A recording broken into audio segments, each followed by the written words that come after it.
दोस्तों, आज की जो हमारी क्राइम की कहानी है वो मुंबई से है। 28 साल की कीर्ति मुंबई के ग्रैंड रोड स्थित भारत नगर रेजिडेंस में अपने परिवार वालों के साथ रहा करती थी। पढ़ाई खत्म करने के बाद कीर्ति ने मुंबई के अंधेरी वेस्ट स्थित मशहूर ब्यूटी ब्लड सैलून में काम करना शुरू कर दिया था। यहाँ कीर्ति फाइनेंस डिपार्टमेंट में काम करती थी। रोज की तरह ऑफिस जाने के लिए 16 मार्च 2018 को भी कीर्ति सुबह के 9 बजे अपने घर से निकलती है और वहाँ पर पहले से गाड़ी लेकर इंतजार कर रहे दो दोस्तों के साथ ऑफिस की ओर निकल जाती है। कीर्ति के घर वाले भी अपने अपने काम में बिजी हो जाते हैं। अभी दिन के लगभग 11:30 बज रहे थे, तभी कीर्ति की मां घर के वाईफाई का पासवर्ड पूछने के लिए कीर्ति को फोन करती है। पिछली रात ही कीर्ति ने घर के वाईफाई का पासवर्ड बदला था। कई प्रयास के बावजूद कीर्ति की मां कीर्ति से संपर्क नहीं कर पाती है, क्योंकि कीर्ति के दोनों मोबाइल लगातार स्विच ऑफ आ रहे थे। कीर्ति की मां को लगता है कि शायद कीर्ति काम में बिजी होगी, इसलिए उसने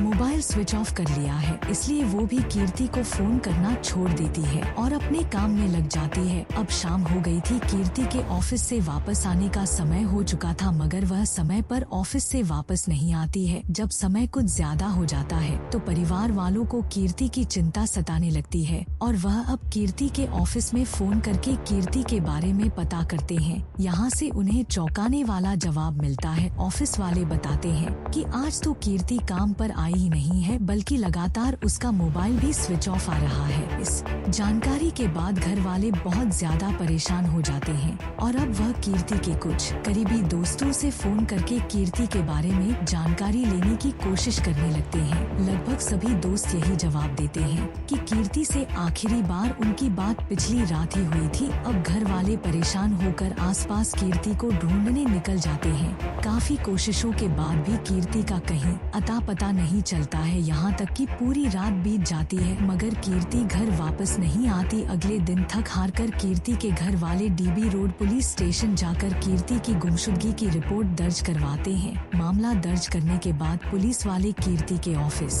जाकर जांच पड़ताल करते हैं और कीर्ति के बारे में जानकारी इकट्ठा करते हैं। इसके अलावा कीर्ति के दोस्तों से भी पूछताछ की जाती है। इसी पूछताछ में कीर्ति के दो दोस्त सिद्धेश तमनकर और खुशी सहजवानी पुलिस को बताते हैं कि जिस दिन कीर्ति गायब हुई थी उसी सुबह कीर्ति इन दोनों की ही कार में ऑफिस के लिए निकली थी, मगर रास्ते में कीर्ति ने उनसे कहा कि वह उन्हें ग्रांड रोड स्टेशन पर ही ड्रॉप कर दे, क्योंकि यहाँ पर उसे किसी से मिलना है। यहाँ से वह ट्रेन से ऑफिस चली जाएगी। इन दोनों दोस्तों के बयान की पुष्टि करने के लिए पुलिस वाले अब कीर्ति के घर के बाहर लगे सीसीटीवी फुटेज को खंगालना शुरू करते हैं। तो सीसीटीवी में साफ नजर आता है कि 9 बजे के आसपास 16 मार्च 2018 की सुबह कीर्ति अपने घर से आती है। वहाँ पर सिद्धेश और खुशी पहले से अपनी कार लिए खड़े थे। इसी कार में कीर्ति बैठती है और फिर कार आगे की तरफ बढ़ जाती है, क्योंकि आखिरी बार कीर्ति को सिद्धेश तमनकर और खुशी सहजवानी के साथ देखा गया था। इसलिए पुलिस इन दोनों को इन्वेस्टिगेशन टीम का हिस्सा बनने को कहती है और इन दोनों से कीर्ति से जुड़ी छोटी से छोटी जानकारी और 16 मार्च 2018 को घटित एक एक चीज बताने को कहते हैं। यह दोनों पुलिस की जांच में पूरा सहयोग करते हैं, क्योंकि कीर्ति को आखिरी बार सिद्धेश और खुशी के साथ ही देखा गया था। इसलिए लोगों को शक होता है कि शायद इन दोनों ने ही कीर्ति के साथ कुछ गलत किया है, मगर कई दिनों की पुलिस जांच में यह दोनों बेगुनाह पाए जाते हैं। इतना ही नहीं, सिद्धेश और खुशी लगातार पुलिस को जांच में सहयोग भी करते रहते हैं। दिन बीतते जा रहे थे, मगर कीर्ति का कहीं भी अता पता नहीं चल रहा था। यह मामला धीरे धीरे देश भर में तूल पकड़ने लगा था, क्योंकि कीर्ति जिस ब्यूटी ब्लड सैलून में काम किया करती थी वह मशहूर बॉलीवुड एक्टर फरहान अख्तर की एक्स वाइफ का ही था। जब कीर्ति का कुछ दिनों तक कुछ अता पता नहीं चलता है, तो कीर्ति के दोस्तों और ऑफिस वालों के अलावा फरहान अख्तर खुद भी ट्विटर पर लोगों से कीर्ति को ढूंढने में मदद करने की अपील करते हैं। जब पुलिस नाकाम रहती है तो मामला अब मुंबई क्राइम ब्रांच के हवाले कर दिया जाता है। 5 अप्रैल 2018 को क्राइम ब्रांच कीर्ति व्यास की गुमशुदगी का केस अपने हाथों में ले लेती है और जांच शुरू करती है। जांच शुरू करते ही एक बार फिर से सभी सस्पेक्ट और आखिरी समय में कीर्ति के आसपास दिखे लोगों को जांच के लिए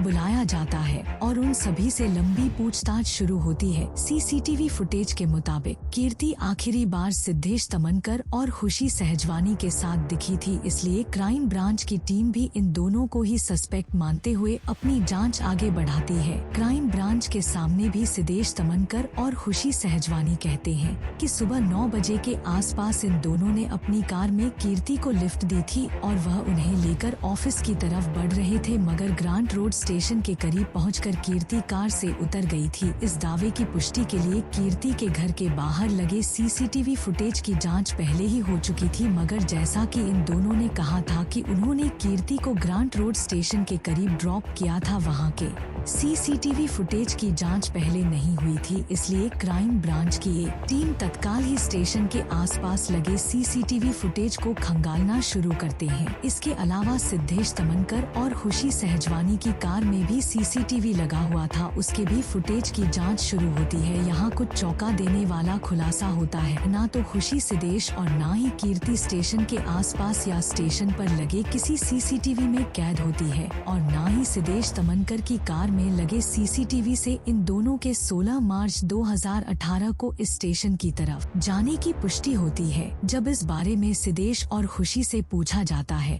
कि तुमने तो बताया था कि तुम दोनों ने कीर्ति को ग्रांट रोड स्टेशन पर ड्रॉप किया था, जबकि सीसीटीवी के मुताबिक तुम लोग वहां गए ही नहीं थे, तो इस पर सिद्धेश और खुशी पुलिस वालों से कहते हैं कि दरअसल पहले कीर्ति ने उनसे कहा था कि मुझे स्टेशन तक छोड़ दो, मगर रास्ते में कीर्ति ने नवजीवन सोसाइटी के पास ही उतरने के लिए कह दिया। इस कारण वह ग्रांट रोड स्टेशन तक नहीं पहुंच पाए, क्योंकि दोनों प्राइम सस्पेक्ट ने कई बार अपने अपने बयान बदल दिया था, इसलिए पुलिस वालों को शक होने लगता है और इन दोनों पर कड़ी नजर रखी जाने लगती है। इसके अलावा उनके फोन रिकॉर्ड की भी जांच की जाती है, मगर कहीं से कुछ भी संदिग्ध नहीं मिलता है और यह दोनों आजाद घूमते रहते हैं। अब कीर्ति को गायब हुए लगभग 50 दिन से ज्यादा हो चुके थे, मगर कहीं भी कीर्ति का अता पता नहीं था। ऐसा लगने लगा था कि शायद कीर्ति के बारे में कहीं कुछ पता नहीं चलेगा, मगर तभी पुलिस को एक ऐसी फॉरेंसिक रिपोर्ट मिलती है जिससे केस का पूरा रुख ही बदल जाता है। दरअसल जिस कार से आखिरी बार यानी 16 मार्च 2018 को कीर्ति सिद्धेश और खुशी सहजवानी ऑफिस की ओर निकले थे, उस कार को शुरू में ही पुलिस वाले फॉरेंसिक जांच के लिए फॉरेंसिक लैब में भेज देते हैं। जब फॉरेंसिक लैब की रिपोर्ट आती है तो उसमें कहा जाता है कि कार की डिक्की में से खून की एक बूंद बरामद की गई है। जब इस एक बूंद खून का डीएनए टेस्ट किया गया और इसका मिलन कीर्ति के माता पिता के सैंपल से किया गया तो दोनों मैच कर गए, मतलब कि उस कार में मौजूद एक बूंद खून कीर्ति का था। कार में कीर्ति के एक बूंद खून की मौजूदगी अब बहुत कुछ इशारा कर रही थी। इस खुलासे के बाद पुलिस वाले तुरंत एक बार फिर से सिद्धेश तमनकर और खुशी सहजवानी को अपनी हिरासत में ले लेते हैं और अब इन दोनों से सख्ती से पूछताछ का सिलसिला शुरू होता है। दोनों लंबे समय तक यही रट लगाए रहते हैं कि उन्होंने रास्ते में कीर्ति को उतार दिया था, उन्हें नहीं पता कि कीर्ति कहाँ गई है। मगर जब पुलिस वाले कार की डिक्की में मौजूद कीर्ति के खून के एक कतरे के बारे में पूछते हैं तो सिद्धेश तमनकर और खुशी सहजवानी कोई सटीक जवाब नहीं दे पाते हैं और फिर एक समय बाद पुलिस के सामने टूटकर सच्चाई उगलना शुरू कर देते हैं। यह सच्चाई रूह कपा देने वाली थी। दरअसल कीर्ति फाइनेंस मैनेजर के तौर पर काम कर रही थी, जबकि यहीं पर खुशी सहजवानी कीर्ति की जूनियर के तौर पर काम करती थी और सिद्धेश तमनकर अकाउंट एग्जीक्यूटिव के तौर पर काम कर रहा था। सिद्धेश तमनकर यहाँ लंबे समय से काम कर रहा था और इसका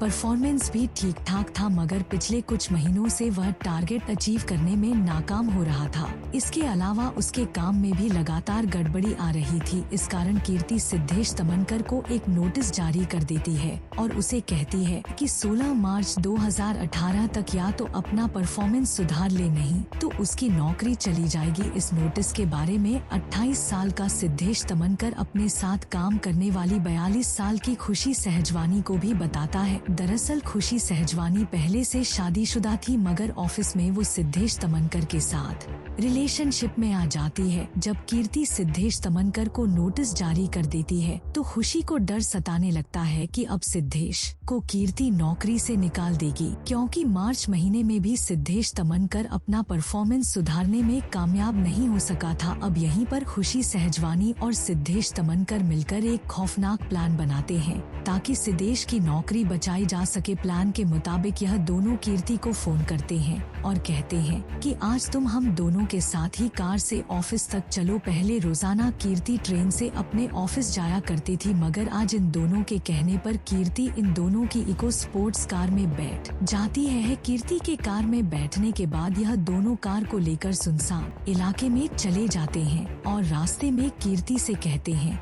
कि वह सिद्धेश तमनकर को नौकरी से ना निकाले। इस पर कीर्ति जवाब देती है कि इस बारे में ऑफिस मीटिंग में फैसला लिया जाएगा। जब कीर्ति की तरफ से इन दोनों को मन मुताबिक जवाब नहीं मिलता तो दोनों कार के अंदर ही कीर्ति से लड़ने लगते हैं और इसी लड़ाई के दौरान सिद्धेश तमनकर और खुशी सहजवानी मिलकर दुपट्टे से कीर्ति का गला घोंट देते हैं और काफी देर तक गला दबाए रखते हैं। इस कारण कार के अंदर ही कीर्ति की मौत हो जाती है। कीर्ति की मौत होने के बाद यह दोनों अब लाश को ठिकाने लगाने के प्लान में लग जाते हैं, मगर सब कुछ नॉर्मल लगे इसलिए यह दोनों कार के शीशे को सनरूफ से ढक देते हैं और कीर्ति की लाश को कार के अंदर ही छोड़कर ऑफिस चले जाते हैं। फिर वहां से वापस आकर कार को एक सुनसान इलाके में ले जाते हैं और पहले तो कार के अंदर ही कीर्ति के शव को 3 टुकड़ों में काटते हैं और फिर तीनों टुकड़ों को अलग अलग जगह पर फेंक देते हैं और फिर यह दोनों लाश को ठिकाने लगाने के बाद पास के ही एक कार वॉशिंग सेंटर में जाते हैं और अपनी कार की अच्छे से अंदर बाहर सफाई करवाते हैं। यहाँ से यह दोनों कीर्ति के घर जाते हैं और उसके परिवार वालों के साथ मिलकर कीर्ति को खोजने का नाटक करने लगते हैं। किसी को शक न हो इसलिए सिद्धेश और खुशी ऑनलाइन कीर्ति को ढूंढने के लिए कैंपेन भी चलाते हैं और फिर खुद ही चलकर पुलिस तक भी जाते हैं ताकि पुलिस को भी इन पर किसी तरीके का कोई शक ना हो। कार की धुलाई करवाने के बाद इन दोनों को लगता है कि वह कभी नहीं पकड़े जाएंगे, मगर किस्मत से कार धोने वाला कार की डिक्की की अच्छे से सफाई करने में नाकाम रह जाता है और कीर्ति की खून की एक बूंद कार की डिक्की में रह जाती है और इसी एक बूंद से पूरे मामले का खुलासा हो जाता है। इस पूरे खुलासे के बाद सिद्धेश तमनकर और खुशी सहजवानी पर किडनैपिंग, पुलिस को गुमराह करने, सबूत मिटाने, हत्या करने जैसे गंभीर धाराओं के तहत मामला दर्ज किया जाता है और गिरफ्तार करके जेल भेज दिया जाता है। फिलहाल इस केस की स्थिति के बारे में बात करें तो बेल पर खुशी सहजवानी जेल से बाहर आ चुकी है और बताया जाता है कि सिद्धेश तमनकर अभी भी जेल में है। वहीं पुलिस आज तक कीर्ति के लाश के टुकड़ों को बरामद नहीं कर पाई।